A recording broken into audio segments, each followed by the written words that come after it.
everybody, welcome back to another video. In today's video we're going to be working on the Beamer for the first time. As you would have seen in the video that I'm going to record, I haven't yet recorded it, but this is the Beamer.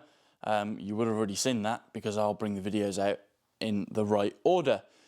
We're going to be working on the Beamer. I'm going to be showing you how to replace the coolant flange. Essentially, bought the car, no problems. I knew the engine mounts needed doing because I could hear it, so I managed to get the price down because of that. My theory is because the engine mounts are going, it's rubbed through this pipe. So this pipe was like 13 quid. I could only find it on eBay. Euros didn't have it. Autodoc had it, but that might take a few weeks to get here and I need it. So I've ordered it off eBay to Febi. Is it Febi? Yeah, Febi, something like that. Part. So I've got it today. I'm going to show you how to fit it and hopefully we can get the Beamer back up on the road. So yeah, essentially what happened was, drove it home. I drove it home like 150 miles, spotless, no problem. I'm cycling through all the gears, cycling through all the different modes. It's got Sport, Sport Plus, Comfort and Eco Pro, I think. So did most of the driving Eco Pro, to be honest, because I wanted to see how good its MPG was. Not bad, about 40. And I also, you know, tried it out in sport mode, just see how it is. And it was good, good fun. So then I pulled up at home and just as I was literally about to press the button to turn it off, it come up saying coolant level low, please top up. And I thought to myself, okay, fair enough. When I was there, I didn't check the coolant level because obviously, as with all new cars, it tells you on the, on the dash when something is wrong. So I thought maybe it just had a low coolant level. It's got a really slow leak, or it's just low. Fine, I'll fill it, no problem. So opened it up, poured some actual coolant in, not just water. Poured some coolant in, and I thought, there we go. So later that evening, I drove to a friend's house, other side of town, not far, a couple of miles. On the way there, it come up saying coolant level low, and I thought, odd, because I've just filled it. But, you know, and then at this point, I started to think maybe there's an airlock in the system. So as I'm driving, it's sucked all the water out of the expansion tank into the system where it needs it. And, you know, that's what the problem is. So I'm thinking, okay, well, on the way back from my friend's house, I'll go to Tesco, get some coolant, top it up, and then I'll bleed it tomorrow. So put the coolant in, tomorrow comes, and by the time I got home from Tesco that night, after putting 2 litres of coolant in, the coolant light was on again. So I'm thinking, okay, there's probably a leak here rather than a bleeding issue. So I took the top cover off the engine, which you'll see me do in a minute. Had a look around. I could hear water. I had the car running, looking underneath, and I could see a massive pool of blue because I'd put blue coolant in it. I could see this pool of blue stuff on the floor. So I thought, okay, obviously it's pissing out somewhere, and it was under the passenger side, you know, about roughly where the back of the engine is. So I'm thinking, okay, what's at the back of the engine? There's obviously some sort of coolant pipe because the coolant's pissing out, but what pipe specifically? So obviously the top radiator hose goes round to the top, which you'll see in a minute because we need to take it off. So that radiator hose, I thought, okay, so I had a look at it, fine, put some soapy water on it, fine, you know, didn't bubble up. What the fuck? So we're looking, me and Chelsea are both like leaning in, having a look, and I'm squeezing the top radiator pipe, and Chelsea goes, Jack, stop. And I'm like, what? And she said, I can see it. And I'm like, where? And she's pointing to it, and I'm going, where? And she's pointing to it, I can't see it. And then in the end, she'd shine the light just on the right angle, and I could see it. And it was the coolant flange. I could see the water coming out of it, and I could see it going, trickling down the side of the engine, and followed it down, and it went onto where I could see it all on the floor. I could see it drip down through the engine bay into the puddle on the floor. So what I've done this morning, I haven't driven it since, obviously, filled it up with coolant, and driven it up to the unit from my house, which is a couple of miles. It hasn't put the light on yet, but I'm assuming it has. put coolant everywhere. So what we're going to do is we're going to get that coolant flange changed out. There'll be a link in the description to the part I brought if you're looking for it. I ordered it on the last Sunday. It's now the Saturday after, but we have had the Queen's funeral in the way, so there's been, obviously they wouldn't ship it on the Sunday, they didn't ship it on the Monday, they shipped on the Tuesday, and it came Wednesday. So if there was no bank holidays and weekends in the way, you probably would have got it a lot quicker. So ignore all that, let's just get cracking on changing the coolant flange. Okay, so first things first, I'm just going to undo the coolant tank. The car has had a little while to sit now to cool down, but you just want to be careful doing that because obviously it's pressurised. So take that cap off, put it over there. Let's see if there's coolant in here. Very minimal dribble in the bottom, much past the minimum line. So let's take this is the air filter and the engine cover all in one. So that just pops off both sides.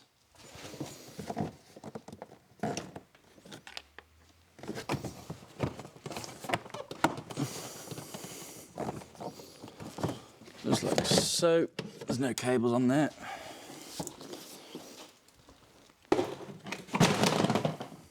Drop that, Jack, why don't you? Okay, so there's this like matting stuff which covers the engine and all that fun stuff. So move that out of the way. So the coolant flange is down here. So what we need to do now is disconnect the battery because we need to disconnect the alternator, which is annoying because it's going to lose all my settings, but there we go. So we need to disconnect the alternator and we do need to take the intake manifold off. So let's crack on with that. So to disconnect the battery, I've come to the boot, opened it up, opened up this little flap thing. Now inside there, there's like a boot liner. So if you just lift that up, and there is the battery. Okay, so 13mm socket. We're gonna, it's not a 13. Of course it's a bloody 10. So lift the boot liner, negative battery terminal, loosen it off.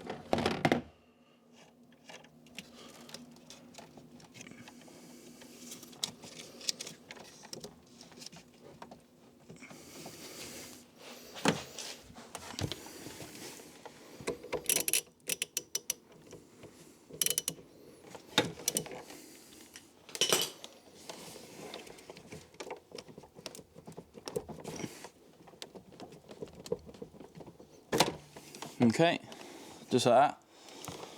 Now I'm going to get some electrical tape and just place it around there, just to try and protect myself a little bit.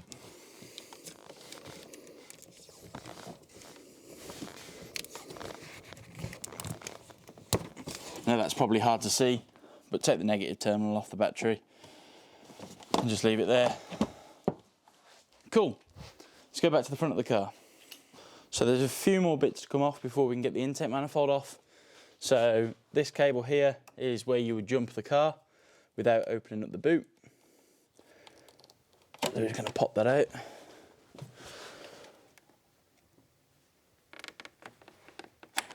Just like so, and that goes onto the alternator. So we're going to disconnect that when we disconnect the alternator. Then there is this other sheet of carpety stuff here. It's got some stupid little pop rivet things, plastic rivets. Just get a flat blade screwdriver. Might be quite difficult to see because it's the wrong side of the engine, but I'll try and show you this side. So move that cable out of the way, just slide the screwdriver under the top portion of it, just wiggle it, there we go. And then I'm going to pull that away. Yeah, we'll pull it out. That goes at the back. This is a really annoying part to replace in general. Obviously we're going to do it, but there's 2 bolts on show and there's only 3 bolts in the coolant flange. One of them is under the intake manifold. Whoever designed that, absolute fool. I was going to clean the intake manifold while I had it off, and I was going to take the swirl flaps out. However, I don't have time. I've got a wedding to be at 2 o'clock. No, 1 o'clock, sorry. And it's currently 9:15. It's Saturday.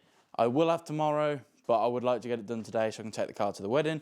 However, whatever. If it's not put your teeth back in. That's easy for you to say. What was I saying? I forgot. If it's not ready, it doesn't matter. It's not the end of the world. It's not as if I was meant to be taking the bride or groom. So yeah. Anyway, if I stop talking, it might get bloody done. Let's have a look. So next up, we're going to try and remove some of the wiring out of the way. Take the electrics out of the way, get them out of the equation. So I'm going to remove that line from the alternator, just get that shifted, and then just remove a few of the sensor wires, get them out of the way as well. So I don't really know the best way to film this. I've got the tripod on full extension, and I think that view's all right, hopefully. But yeah, so let's get that alternator wire off. It's going to be a 13 again, most likely. No, a 10. No, it looks like a 13. Yep. This car has also recently had its EGR recall from BMW, which is good to know. And I've sent off the little postcard to BMW to transfer the ownership into my name for any recalls in the future. I'm going to go and get some electrical tape. Again, love electrical tape. So this guy here.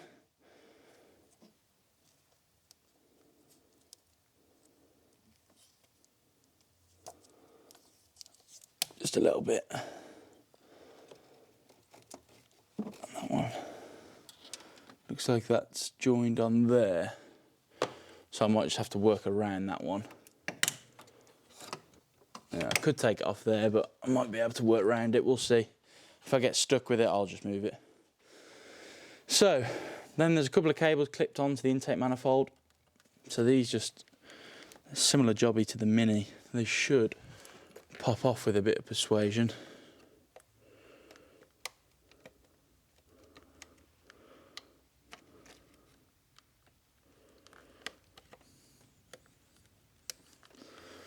He says.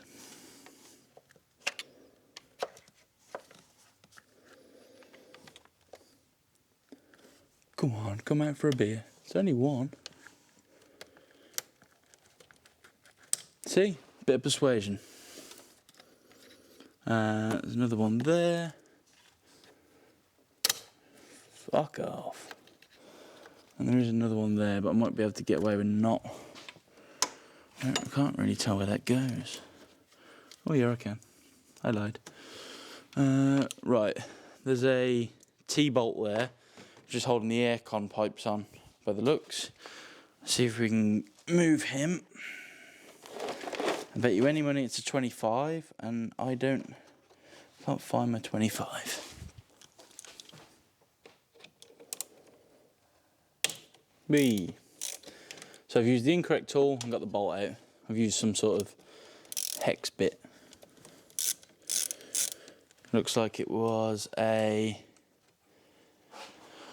hex 4. For anyone also missing the right one. So let's just slide that off there. Chuck him up there for safekeeping. Okay. So there's another one of them carpet things. We can just pull him out of the way. Don't need to remove him. Still quite rigid around there. Okay. Bit more persuasion required. Recording stopped. This camera only does half an hour before it stops. And the recording has stopped. I haven't really made much progress. But just removed a few connectors and whatever.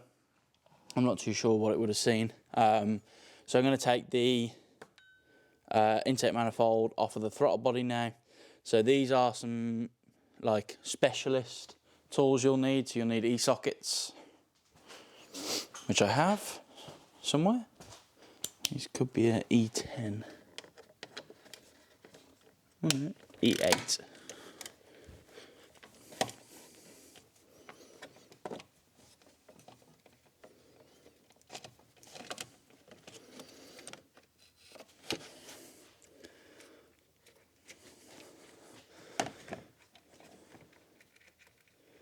So it feels like this is a bolt with a washer, so make sure you get both.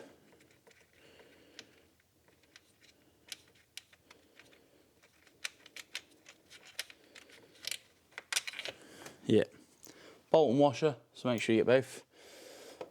Put him there, don't want to lose that washer. Let's get this guy here.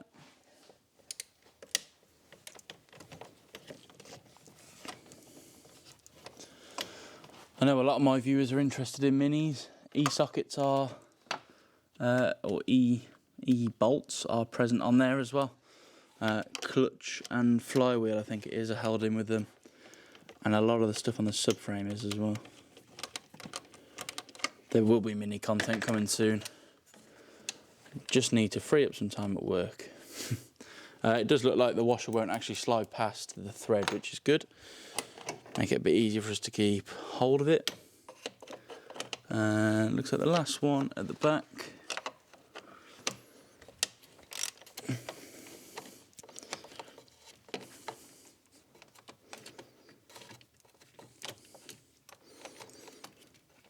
Yeah, I need to free up some time with work.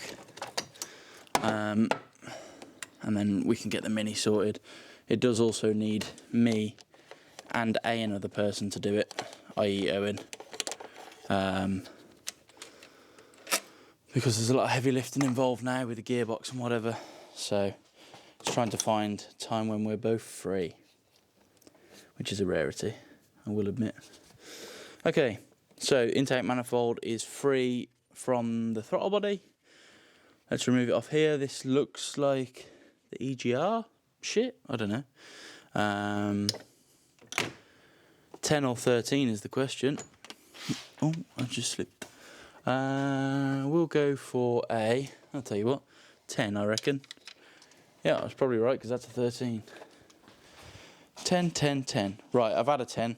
Where is it? It's in my pocket. Got it. No need to go mad.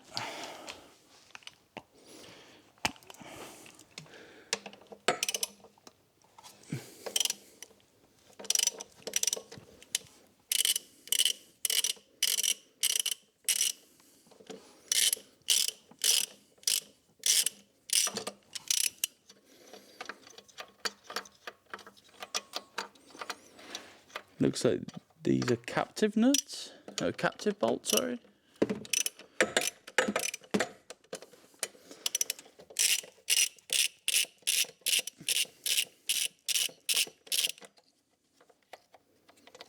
Yeah, it doesn't look like they want to come out, so they might be captive ones. Need to try and get this sensor out. Ugh. Does not want to come at all.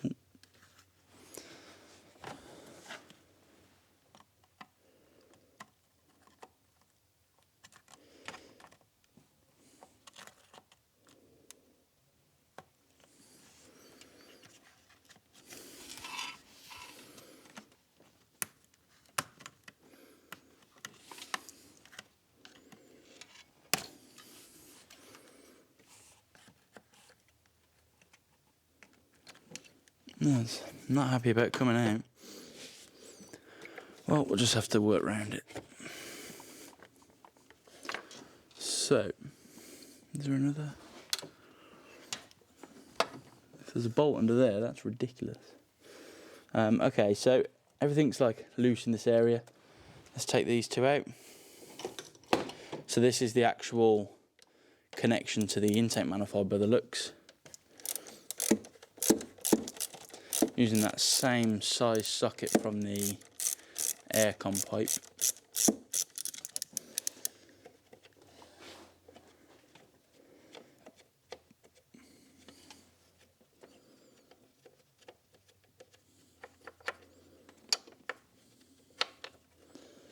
So it looks like they're captives as well. I'm quite liking this. There's a lot of captive nuts.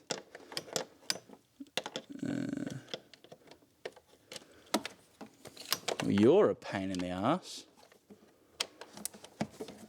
You're gonna have to get a wobble on that, I think.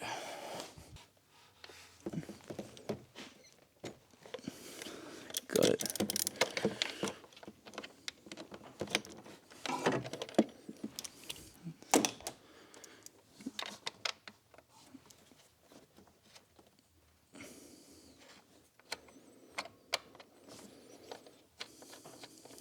Got him.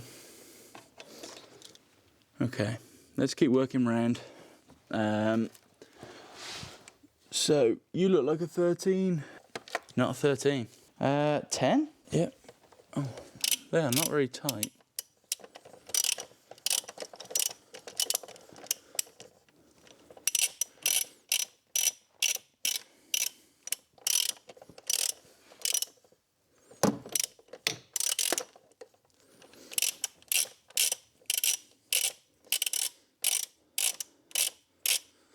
I forgot to mention this at the beginning, but I will put it in the title in the description so the right people find this video. But this is a BMW F11. Ooh, all the manifold ones are captive. This is so good. Why does every car manufacturer do this? Sorry. This is a BMW F11 520D. For anyone following along at home, definitely going to be some right down the back of there, though, isn't there? Gonna have to like Superman myself into the engine. And now vertical. There. I'm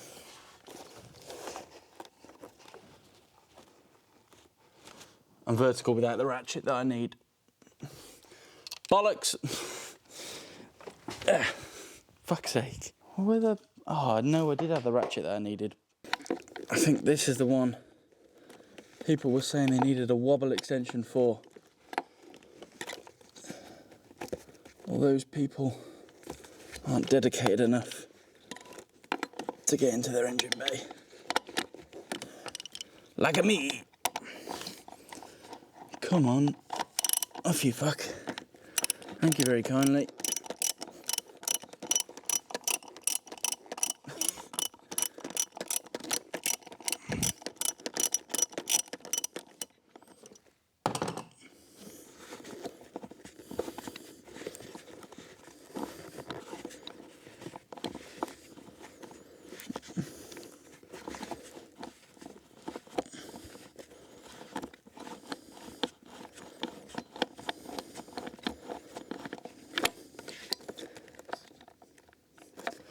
Yep, good job that's captive. Ugh. Some more bolts down here.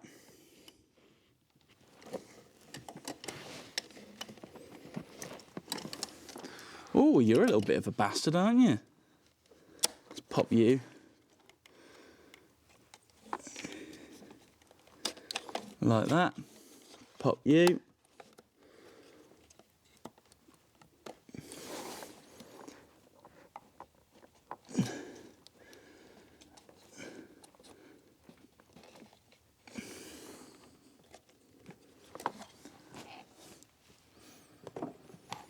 See if I can't wiggle him out a bit.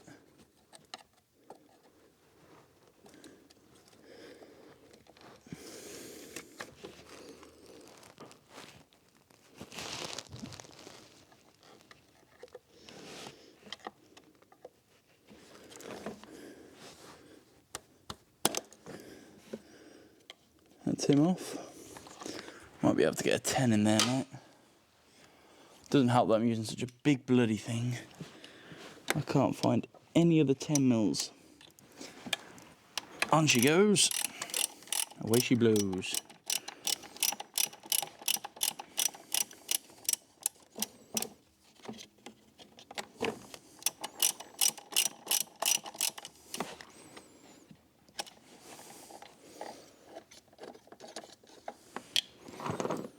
Okay.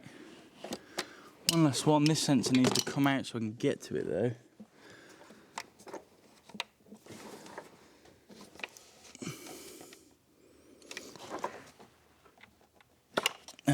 Well, that was easier than it was being before.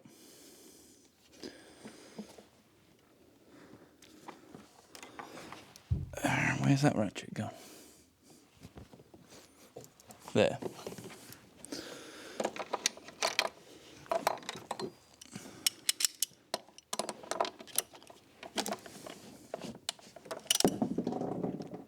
What was that? Just heard something drop. Oh, it was the nut for the alternator. So apparently it just needs a swift shake. I'm going to move the camera.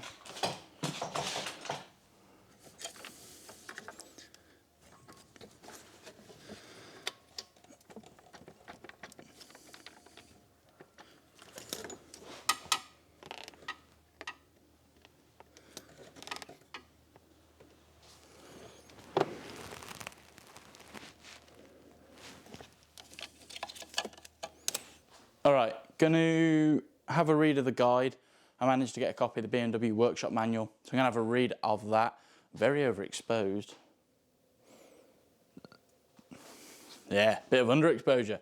So I'm going to have a read of the workshop manual and just see whether it is just them 4 bolts. I find it hard to believe the intake manifold's held in by 4 bolts, 4 10mm bolts that aren't very tight. So going to have a read of that and we'll crack on from there. Be back shortly. So, back shortly, he says. I'm just getting around to editing this video now. It's been a week since I recorded it. So, there is going to be another part coming. As you can see, the video is already, what, 20-something minutes long? So I don't want to keep going on about the problem for another probably 20-30 minutes. So, thank you for watching this video. I hope you did enjoy it. There will be the second part next week, and then hopefully in a couple of weeks I will actually upload an instructional video based off of this video. So if you're trying to follow along from home, you'll be able to see exactly how to do this without all the bits in the middle, you know, of me just trying to get through life basically. So just straight to the point, this is how you change it, this is what this is, and whatever else. So I hope you enjoyed this video. If you did, make sure you give it a thumbs up and hit the subscribe button. If you're here for the tutorial, I'm sorry it's not up yet, but click the subscribe button and turn on the notification bell, and you will be notified when I do upload that video. But for now, thank you for watching, and I'll see you next week.